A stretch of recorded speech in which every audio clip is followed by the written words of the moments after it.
सहोदितं श्रीनन्दनन्दनं वन्दे राधिका चरणद्वयं गोपीजनसमायुक्तं वृन्दावनमनोहरम्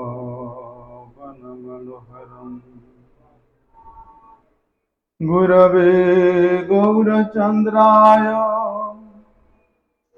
राधिकाय तदालये कृष्णाय कृष्णभक्ताय तद्भक्ताय नमो नमः। वंशकल्पतरुर्भ्यश्च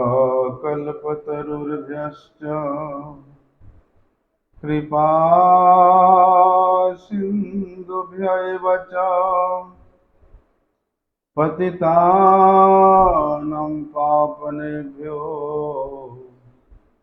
वैष्णवेभ्यो नमो नमः। पतितपावन परम करुणामय परम आराध्यतम गुरुपाद पद्म नित्य लीला प्रविष्टो विष्णुपाद परमहंस परिव्राजकाचार्य अष्टोत्तर शत श्री श्रीमत शिल भक्ति वल्लभ तीर्थ गोस्वामी गुरु महाराज जी के श्री अभय चरण कमल में अनंत कोटि साष्टांग दंडवत प्रणाम करते हुए उनकी अहेतु की कृपा प्रार्थना करता हूँ। परमाराध्यतम शिक्षा गुरुपाद पद्म नित्य लीला प्रविष्टम विष्णुपाद परमहंस शिल भक्ति विज्ञान भारती गोस्वामी महाराज के चरण कमल में अनंत कोटि साष्टांग दंडवत प्रणाम करते हुए उनकी अहेतु की कृपा प्रार्थना।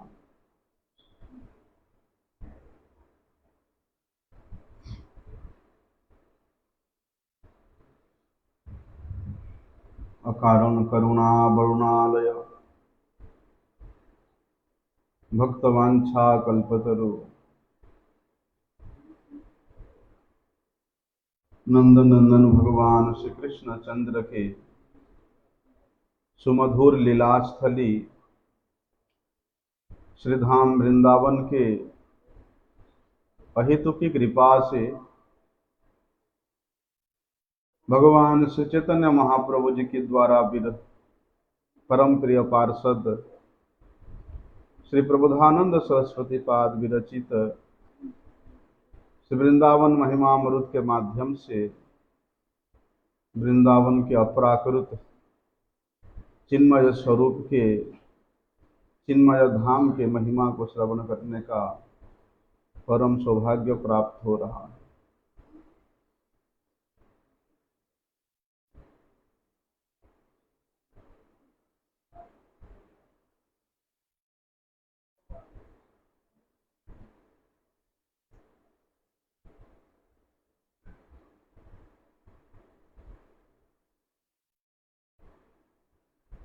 महाराज जी आप लोग रूम में चले जाइए प्लीज।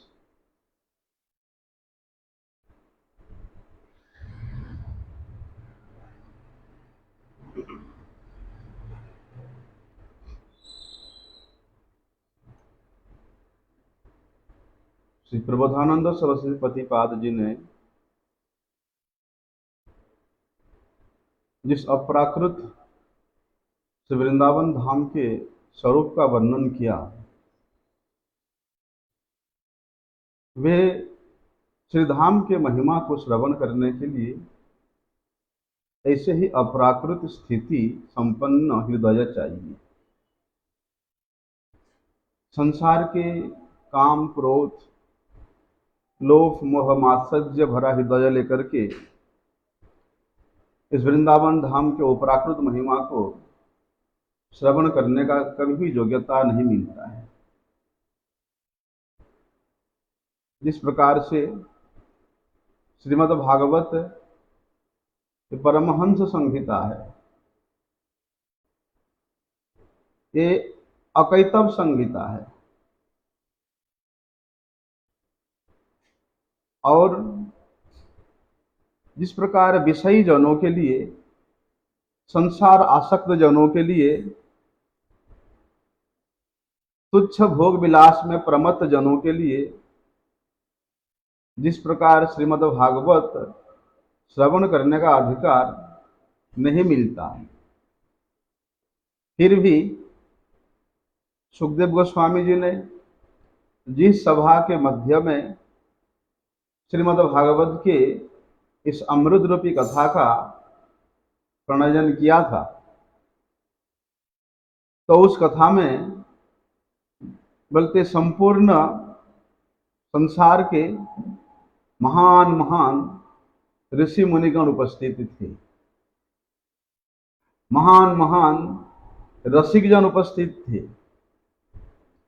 और तभी उन्होंने श्रीमद् भागवत कथा का आयोजन वहां हुआ था।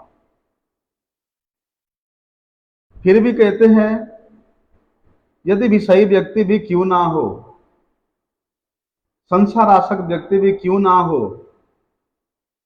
वे भी यदि मनोयोग पूर्वक, श्रद्धा पूर्वक और विश्वास पूर्वक श्रीमद् भागवत का श्रवण करता है,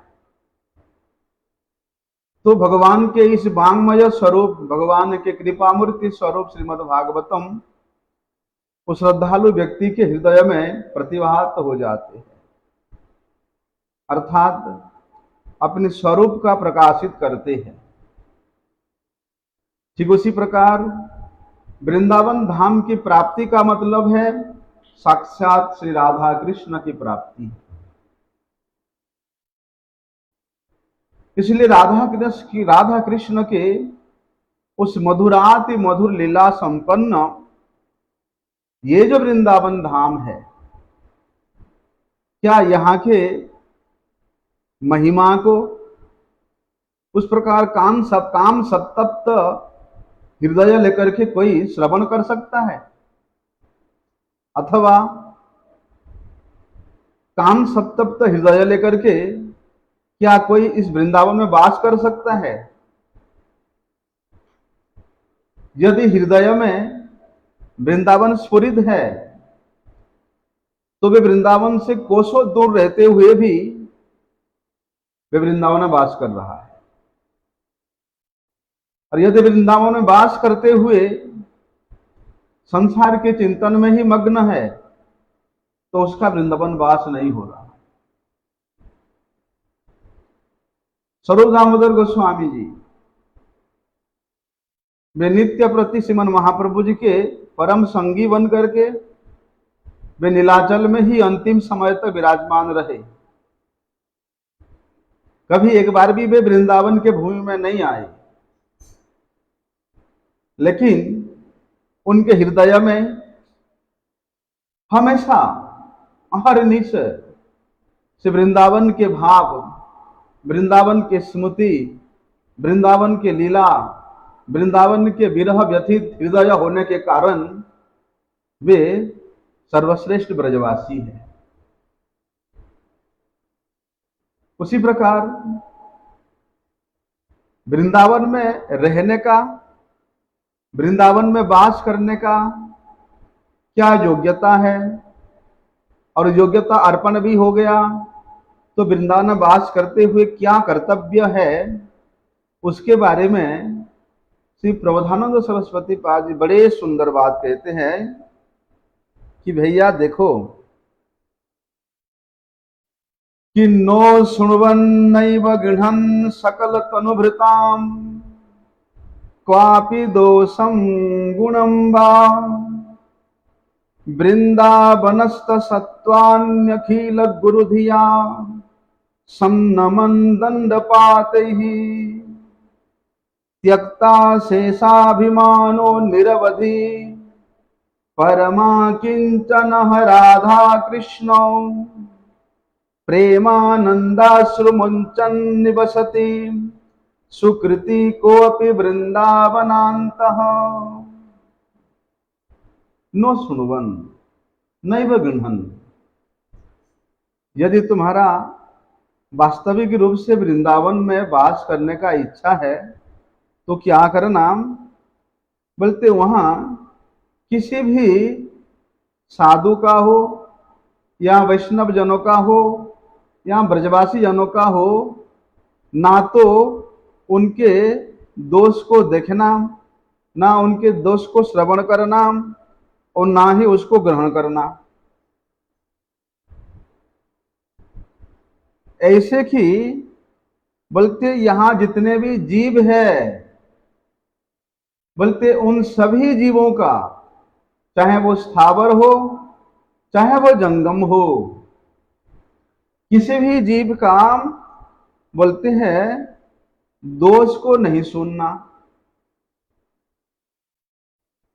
और यदि आपके सामने कोई इस वृंदावन के जीवों का, यहाँ के प्रकृति का, यहाँ बसवास करने वाले ब्रजवासी जनों का कोई तुम्हारे सामने निंदा करता है तो तुरंत उस स्थान को छोड़ करके अन्यत्र चला जाना। यदि यहां रह करके किसी का निंदा श्रवण करने का, किसी के छिद्र अन्वेषण करने का तुम्हारा वृत्ति बन गया तो उससे अच्छा है कि तुम अन्यत्र चले जाओ। तो वृंदावन में वास करने का परिपाटी किया है उसको बता रहे हैं कि नो सुरवन नैव गृहन सकल तनुभृताम क्वापि दोषम गुणम बा। बोलते हैं गुण को भी नहीं सुनना। यदि गुणों को श्रवण करोगे, दोष श्रवण करने का तुम्हारा यदि योग्यता है तो गुणों को भी श्रवण नहीं करना, क्योंकि गुणों को श्रवण करोगे तो वहां ईर्ष्या होगा, वहां ईर्ष्या होगा। और ईर्ष्या से आक्रांत होकर के कोई भी वृंदावन का वास नहीं कर सकता है। यहां ईर्ष्या का, द्वेष का, हिंसा का कोई स्थान नहीं। ये प्रकृति के जो तीनों गुण है, चाहे वो रजगुण हो, तमोगुण हो, सत्वगुण हो, बल्कि जो वृंदावन धाम में तीनों गुणों का प्रवेश नहीं है, जो वृंदावन धाम में बोलते प्रकृति के किसी भी अंश का प्रवेश नहीं है, उस वृंदावन में वास करते हुए यदि आप इस प्रकार दोष गुण के मध्य में पड़े रहोगे तो कदापि आपका वृंदावन वास नहीं हो सकता है। क्या कहते हैं, बोलते ना ही उनके दोषों को ग्रहण करना। यदि दोष का श्रवण करोगे तो उस प्रकार ग्रहण करने का प्रवृत्ति भी बन जाएगा। बड़े सूक्ष्म विचार करते हुए श्री प्रबोधानंद सरस्वती पाद जी कहते हैं, अरे वृंदावन नमन दंडपात ही। बोलते यहां पे जितना भी प्राणी है उन सभी प्राणियों के प्रति गुरु बुद्धि रखते हुए, अब गुरु शब्द का यहां वर्णन है। गुरु शब्द के लिए, यहां गुरु शब्द वाच्य व्यक्ति के लिए कितना सम्मान होता है, कितना पूज्य होते हैं, कितना सेव्य होते हैं, वो तो आप लोग जानते ही हैं। तो बोलते बुद्धि रखना अर्थात किसी को भी ना तो शरीर के द्वारा, ना मन के द्वारा, ना वाणी के द्वारा कष्ट देना। ये तीनों क्रियाओं के द्वारा किसी का निंदा नहीं करना, और ये तीनों क्रियाओं के द्वारा बोलते उनको दंडवत प्रणाम करते हुए रखने के लिए, उनको संतुष्टि के लिए चेष्टा करना। और गुरु धिया समनमन दंड पाते ही, बोलते इस प्रकार दंडवत प्रणाम करना जिस प्रकार से दंड को गिराने से वो निष्कंटक भूमि पर पतित हो जाता है। अर्थात दंडवत करने वाला व्यक्ति का कोई स्वयं के सुरक्षा का कोई विचार नहीं है। नहीं, मैं इस प्रकार दंडवत प्रणाम करूंगा तो मेरे हाथ टूट जाएगा, पैर टूट जाएगा, सिर टूट जाएगा। यदि स्वयं के सुरक्षा का विचार आ जाता है, फिर वो दंड के रूप में बत नहीं होता, दंडवत प्रणाम नहीं होता है। दंडवत प्रणाम का मतलब है आत्मसमर्पण करना, कि मैं जैसे भी हूं आपका हूं, सुख में हूं, दुख में हूं, भव में हूं, रोग में हूं, वैसे आपका ही हूं। अब मैं ऊपर से गिरूं, नीचे से गिरूं, रक्षा करना भी आपका ही दायित्व बन गया है। तो बोलते इस प्रकार ना केवल साधुओं को, ना केवल रसिक जनों को, ना केवल भगवत मंदिर में श्री भगवान के विग्रह को, बल्कि यहाँ के सभी प्राणियों के प्रति गुरु बुद्धि रखते हुए उनको दंडवत प्रणाम करना, उनका सेवा करना, उनके प्रसन्नता के लिए प्रयास करना। क्या कहते हैं देखो कि त्यक्त्वा शेषाभिमान निरवधि परमा किंचन कृष्ण राधा। त्यक्त्वा शेष अभिमान अवरधि, सभी प्रकार के अभिमान को परित्याग करके, यदि अभिमान रहेगा तो वहां आप यहाँ के गौ को प्रणाम करने में भी संकोच करोगे। अभिमान रहेगा तो अपने से छोटे व्यक्ति को प्रणाम करने में भी संकोच करोगे। अभिमान रहेगा, योग्यता का सामना करने को वहां यदि आप देखोगे तो अपने से कम योग्यता वाला को सम्मान करने का इच्छा नहीं होगा। ये तो चलो जीवित के लिए या मनुष्यों के लिए, बल्कि सभी प्राणियों के प्रति ऐसा सेव्य भाव रखना जहां से आपका किसी प्रकार के अभिमान आ ही नहीं सकेगा। इसीलिए कहते ग्रंथकार जी कि त्यक्त्वा शेषाभिमान निरवधि, एक दो क्षण के लिए नहीं, थोड़े समय के लिए अपनी दीनता प्रकाश करते हुए उनको प्रणाम कर लिया, उनका सेवा कर लिया, ऐसे नहीं। निरवधि ही अर्थात हमेशा अभिमान से मुक्त होकर के, शून्य होकर के यहां पर रहना। और बोलते हैं निष्किन परमा किंचन कृष्ण राधा प्रेमानंदा सोमुंचन। स्वयं के सुख के लिए, स्वयं के आवश्यकता के लिए, स्वयं के प्रयोजन के लिए किसी प्रकार का कोई चेष्टा नहीं करना, अर्थात अपनी स्वार्थ सिद्धि के लिए। कौन सी स्वार्थ है बोलते, ये प्राकृत स्वार्थ, शरीर के द्वारा जो स्वार्थ जुड़ा हुआ है वो स्वार्थ के लिए कभी भी चेष्टा नहीं करना। और परमार्थ स्वार्थ के लिए हमेशा सतत चेष्टा होना। परमार्थ स्वार्थ क्या है? स्वार्थ गतिम ही विष्णु, कि भगवान का सेवा ही हमारा स्वार्थ है, भगवान का प्रसन्नता ही हमारा स्वार्थ है, स्व अर्थ है। स्व अर्थ मतलब प्रयोजन है। तो इस प्रकार अभिमान को छोड़ करके और निरंतर परम निष्किंचन भाव से, केवल श्री राधा कृष्ण के सेवा की भावना से क्या करना? प्रेमानंदाश्रुमुंचन निरव निवसति, प्रेम रूप अश्रु प्रवाहित कराते कराते यहां पर बसवास करना। और वास्तव में वृंदावन वास करने का ये जो तरीका है, ये जो परिपाटी है, इस प्रकार निरीह होकर के, निष्किंचन होकर के, सभी प्राणियों के प्रति गुरु बुद्धि रखते हुए, किसी का निंदा गुण को श्रवण ग्रहण नहीं करते हुए यदि कोई यहाँ बसवास करे, वास्तव में प्रेमाश्रु तो प्रवाहित होगा ही होगा।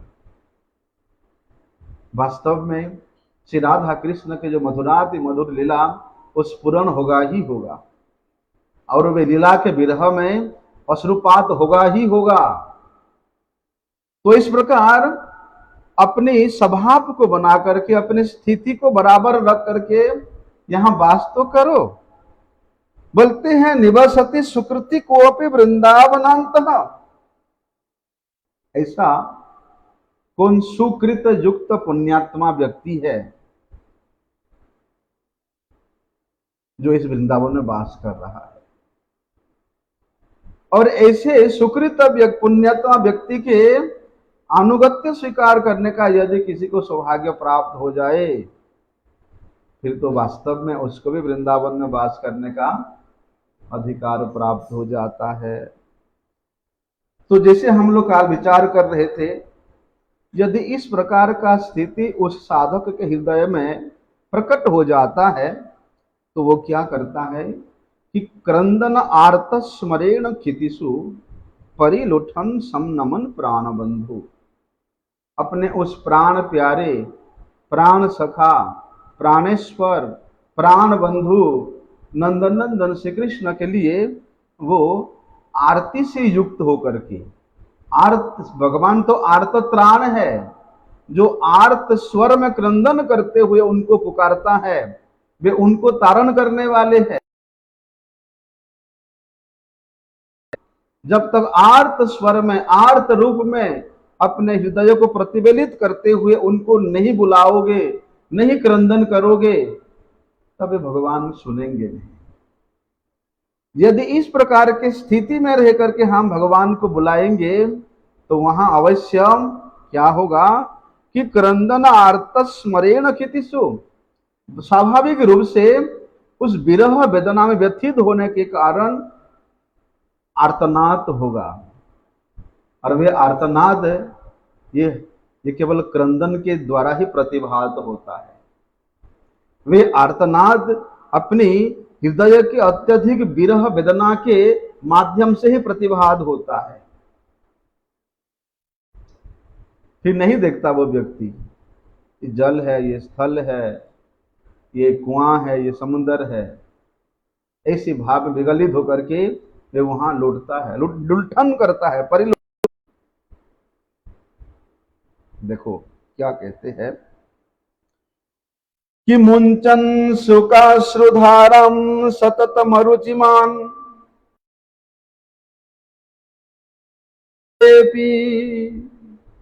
क्षिप्तो बद्ध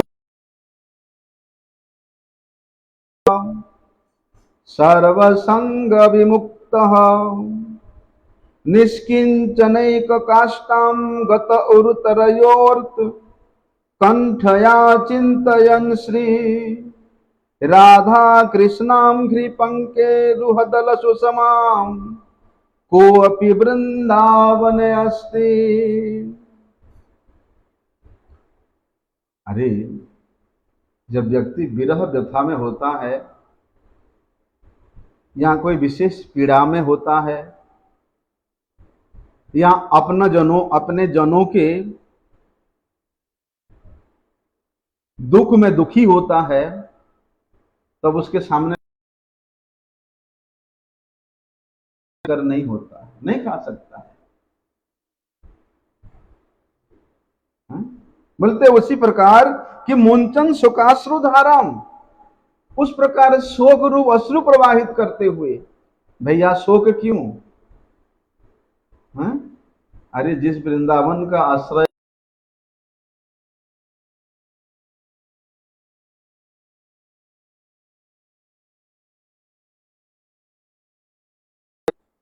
फिर यहां शोक के किस प्रकार का करना? तो जीवन प्रदान किया और मैं वृंदावन का आश्रय नहीं लिया। अरे भगवान ने मुझे वृंदावन के भूमि में ले आया, वृंदावन का आश्रय प्रदान कर दिया, लेकिन मैं अपने आप को उनके सेवा में नियोजित नहीं कर पाया। हाय हाय, जो लोग उनके सेवा कर रहे हैं, वे सेवा में कितना आनंद के रस वे लोग अनुभव कर रहे हैं, मुझे वो सौभाग्य प्राप्त नहीं हुआ। प्रेम रूपी सेवा के संपत्ति के माध्यम से इस वृंदावन के कण कण में वे लोग श्री राधा कृष्ण जुगल सरकार का दर्शन प्राप्त कर रहे हैं। हाय हाय, मुझे वो सुवर्ण सुजोग प्राप्त नहीं हुआ। बोलते ऐसा शोकाकुल होकर के अश्रु प्रवाहित करना, ऐसा विरह व्यथित होकर के निरंतर अश्रु प्रवाहित करते रहना। और बोलते हैं कोई बात नहीं कि सततम अरुचिमान ग्रासम,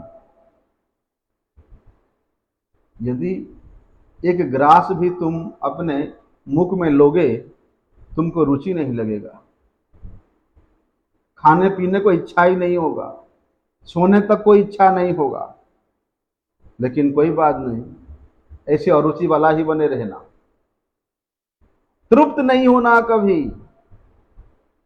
अतृप्त होकर के क्या करना, बोलते क्षिप्तो बद्धो हतोबा गिरिवत अचलह, उन्मत्त होकर के, कभी उन्मत्त होकर के नृत्य करना, उन्मत्त होकर कीर्तन करना, उन्मत्त होकर के यहां वृंदावन के वन वन में धावित होना, ये जो उन्मत्त है, ऐसा उन्मत्तता कि रोम रोम, एक एक सांस, एक एक शिरा प्रशिरा, बोलते हैं केवल श्री राधा कृष्ण के सेवा के लिए ही उन्मत्त होता रहता है, चाहत रहता है, उनके प्रसन्नता के लिए ही चेष्टायुक्त रहता है, तब जाकर के वे उन्मत्तवत होता है। बद्ध ऐसा बद्ध होता है। एक बद्ध वहां संसार के बद्धात्मा होता है, संसार के उस माया में बद्ध हो जाता है। और ये जो बद्ध है, बोलते इस वृंदावन के भूमि से अन्यत्र कहीं जाना ही नहीं है, यहीं पर ही बंधे रहना है। सुख हो दुख हो, ठंडी हो गर्मी हो, खाने को मिले ना मिले, यहां तक कहे है।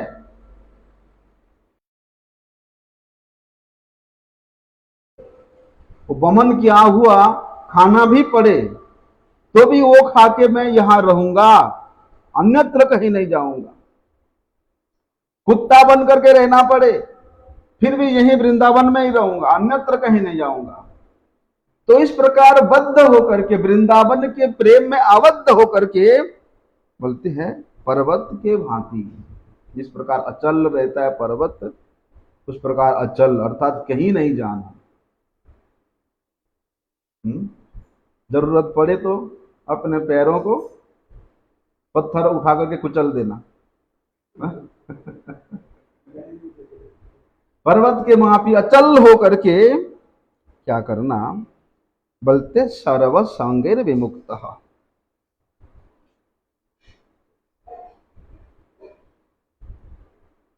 सभी प्रकार के संग से रहित होना। यहां किस प्रकार के संग की बात बोला, असत संग से, असत चेष्टा से, असत वार्ता से, उससे रहित होना। और बोलते हैं कि निष्किंचनैक काष्ठाम गत उरुतरयोर कंठया, निष्किंचन व्यक्ति का जिस प्रकार परम पराकाष्ठा होता है।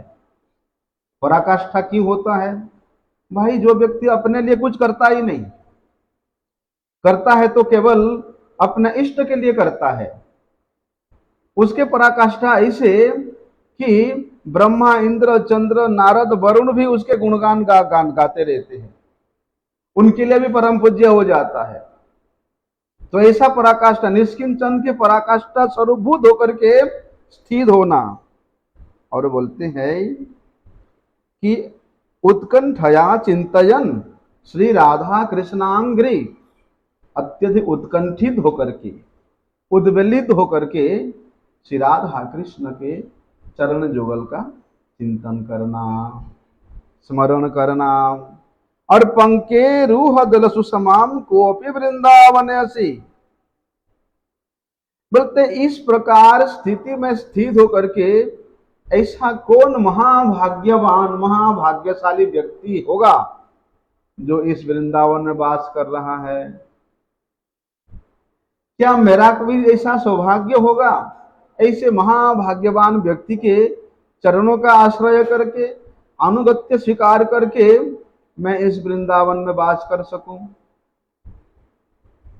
देखो श्री प्रबोधानंद सरस्वती पाद जी जिनको स्वयं भगवान श्री चैतन्य महाप्रभु ने ही इस वृंदावन में वास करने का अधिकार प्रदान किया, यहां भेजा। और वे प्रबुधानंद सरस्वती पाद जी वे भगवान के अत्यंत अंतरंग पार्षद है, वे सखी है भगवान के। लेकिन फिर भी कितना दीन भाव से दीनता का आचरण करते हुए, दीनता का संभाषण करते हुए वे हम लोगों को सिखा रहे हैं कि यदि वृंदावन में वास करना है तो इस प्रकार स्वभाव लेकर के, इस प्रकार भाव लेकर के वास करना है। लेकिन वृंदावन वास केवल वास करने से नहीं होगा, क्या करना वहां पर बताए कि मालाम कंठे अर्पय सुललितम चंदनम सर्वगात्रे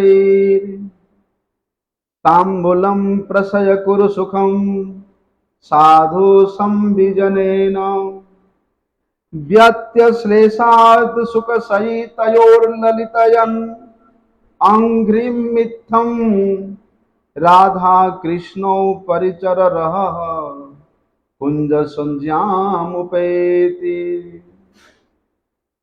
बोलते हैं श्री राधा कृष्ण के परिचर्या करना पड़ेगा, उनका सेवा करना पड़ेगा। मालाम कंठे अर्पया सुललितम, श्री जुगल सरकार के श्री अंग में माल्य अर्पण करना पड़ेगा। अभी माला अर्पण करें, कैसा माला अर्पण करें?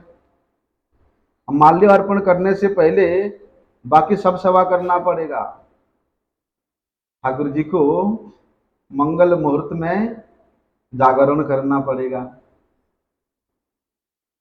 फिर मंगल आरती करना पड़ेगा। आरती से पहले उनको बाल्य भोग अर्पण करना पड़ेगा,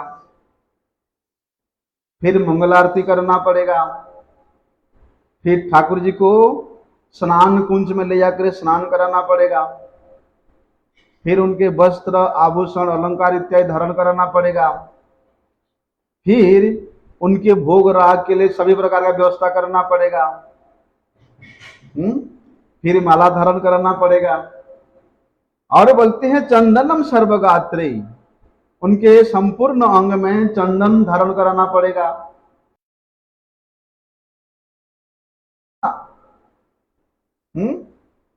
नहीं जी हमारा तो केवल एक सेवा है, वो करके हम छुट्टी कर लेंगे, नहीं। बोलते संपूर्ण दिवस चाहे रात्रि हो, उनके सेवा के लिए ही चिंतन करते रहना, उनके सेवा उनके प्रसन्नता के लिए करते रहना। अभी क्या है, हम लोग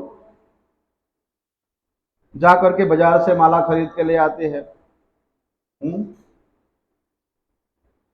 यद्यपि वे माली के द्वारा बना हुआ माला वे पवित्र होता है, शुद्ध होता है, वे ठाकुर जी को अर्पण कर सकते हैं, लेकिन स्वयं पुष्प चयन करके माला बना करके पवित्रीकरण करके जब ठाकुर जी के अंग में धारण किया जाए तब तो क्या आनंद है, क्या पता फिर वो डालिया में डालकर फिर माला बनाना सोचते। यहां आकर के इस प्रकार ठाकुर जी का सेवा कर। तांबूलम प्रसय कुरु सुखम साधु संबीजनेन, बोलते हैं सुललित चंदन अर्थात अति नरम चंदन लेपन करना। यदि कोई बड़ा पहलवान व्यक्ति होता है, वो अगर चंदन घिसता है तो उसमें दरार दरार चंदन होता है ना, अपने बल लगाता है जोर से, 5 मिनट में घिस दूंगा। बोलते नहीं, सुललितम चंदनम, बोलते चंदन अति नरम चंदन होना चाहिए, और बोलते सुगंध युक्त चंदन होना चाहिए। तांबूलम प्रसय कुरु सुखम साधु संवेजनेन, कुंज सैया पे विराजमान करा करके, शयन करा करके, संविजनेन उनको हवा करना, विजन करना, पंखा करना। आजकल तो भैया पंखे हो गया, कूलर हो गया, एसी हो गया। पहले जमाने में क्या होता था कि महात्मा लोग मंदिर के बाहर में ऐसे रस्सी वाला पंखा लगा करके बड़े प्यार से ठाकुर जी को संविजन करते थे। आजकल भी पुराने पुराने मंदिर में ये वाला प्रथा है। क्या करेगा साधु, खा के सो जाएगा? नहीं, बोलते हैं ठाकुर जी के मंदिर के सामने बैठ करके ठाकुर जी साजन मंदिर के कक्ष में पुष्प सैया पे, निकुंज सैया पे शयन कर रहे हैं, और तब क्या करना, उनके चरणों की सेवा, उनके चरणों को दबाना, उनके चरणों को बड़े प्रेम से, कोमल कोमल कर कमलों से, बोलते क्या करना, उनका परिचर्या। तो वृंदावन में वास करने का मतलब क्या है? बोलते अपना संपूर्ण दिवस केवल सेवा में व्यतीत करना। और क्या करना?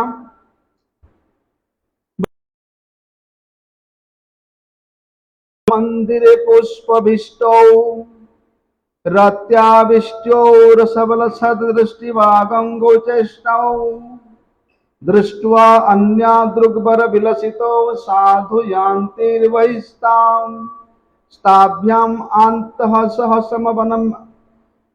समवनम्यः सहृसौख्यमग्नाः। बोलते हैं इस प्रकार सेवा करने के उपरांत बोलते माला लेकर के ठाकुर जी के सामने बैठ जाना। क्या चिंतन करना कि एकांत लता मंदिर जो कि कुंजों से बना हुआ है, वहां पर श्री जुगल जोड़ी सरकार विराजमान है। देखिए ये वृंदावन का भूमि ऐसा है, यहाँ प्रत्येक रस के स्वभाव वाले सेवक के लिए उस प्रकार का रस आस्वादन कराने के उद्देश्य से भगवान उनके साथ उसी प्रकार का ही लीला करते हैं। वात्सल्यमयी माता पिताओं को वे वात्सल्य रस में आबद्ध करा करके किशोर जितने भी सखा है या ब्रजवासी जन है, उनको उसी प्रकार वे विरह व्यतीत होते हैं। तो यहां देखो एक प्रकार का विरह व्यथना में भी कितना एक सुख है। और कहते हैं कि भैया वृंदावन में विरह होता ही नहीं। क्यों? क्योंकि यहाँ तो नित्य निरंतर भगवान विराजमान रहते हैं। स्वयं भगवान इस बात को कहे हैं कि वृंदावनम परित्यज्य पादम एकम न गच्छामि, कि मैं इस वृंदावन को परित्याग करके एक पग भी कहीं नहीं जाता हूँ। इसलिए यहाँ विरह नहीं है। लेकिन विरह जिसके हृदय में है वो उसके सबसे बड़ा संपत्ति है। उस विरह अवस्था में जो सुख की आस्वादन होता है, उस विरह अवस्था में जो रस के आस्वादन होता है, वो अन्यत्र और कहीं नहीं मिलता जो इस वृंदावन में मिलता है। तो देखो क्या कहते वहां पर, ऐसा मनोहर विलास से, मनोहर लीला से युक्त होकर के श्री राधा कृष्ण जुगल जोड़ी सरकार सभी को दर्शन देते हुए आनंद विधान कर रहे, आनंद प्रदान कर रहे हैं। तब श्री राधा कृष्ण जुगल सरकार के ऐसा अपूर्व सभा को देख करके, उनके शयन करने के वो परिपाटी को देख करके और वो मनोहर विलास युक्त दर्शन को देखती हुई वे जितना भी सखियां हैं वे उस कुंज से बाहर आ जाती हैं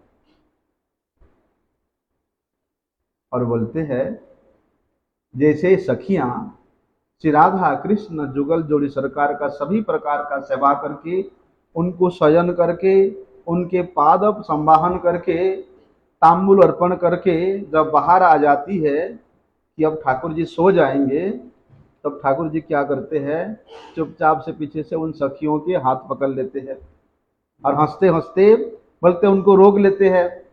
और जैसे ठाकुर जी सभी सखियों के हाथ पकड़ लेते हैं तो सखियां अत्यधिक लज्जित हो जाती है और बोलते हैं सखा के रस में, सख्या रोष में वे मग्न होकर के अपने सिर को लज्जा के कारण झुका देती है। और ऐसा लज्जाशील सख्य रस से अप्लावित उन सखियों का इस रूप को देख करके भगवान अत्यंत प्रसन्न होते हैं। तो वो कहते हैं श्री प्रबोधानंद सरस्वती पाद जी, अरे भैया, बोलते जो सखीगण, जो गोपीगण भगवान के इस अंतरंग लीला में नियोजित है, बोलते उन सखियों का अनुगत्य के बिना, उन सखियों के चिंतन के बिना आपको इस वृंदावन भूमि में सेवा सुख प्राप्त नहीं हो सकता है। तो बड़े सुंदर शब्दों के माध्यम से उन सखियों के रूप का, उन सखियों के वस्त्राभूषण का, उन सखियों के एक एक अंग के सौंदर्य का, उन सखियों के स्वभाव का वर्णन कर रहे हैं श्री प्रबोधानंद सरस्वती पाद जी। हमारा योग्यता नहीं है, अधिकार नहीं है कि वे गोपियों के, वे उनके उस रूप का हम लोग वर्णन करें या श्रवण करें। क्या कहते हैं देखो, कि किशोर वयस स्फुरत रोचिसो मोहिनी सुचारु कृष्ण मध्यम पृथु नितंब वक्षोरुहा सुरत्न कनकांचित स्फुरित नासिक मौक्तिकः सुवेणुपट भूषण स्मरत राधिका किंकरी। बोलते ऐसे सुअंग से गठित जो राधा जी के किंकरी गण है, किंकरी इसलिए है कि किंग करो में हम, कि ये किंकरी गण ये हमेशा तैयार रहते हैं जुगल जोड़ी सरकार के सेवा करने के लिए। किंग करो में हम, क्या करूं मैं, क्या करूं, ऐसा तैयार रहते हैं, इसलिए वे किंकरी गण है। बोलते उनके इस रूप का, उनके वेशभूषा का, उनके ये स्वभाव का बोलते चिंतन करना।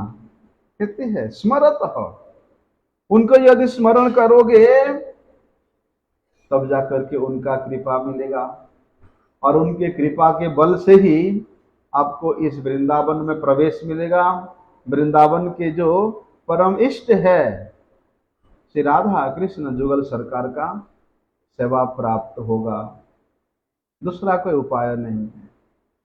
कहते हैं वहां पर,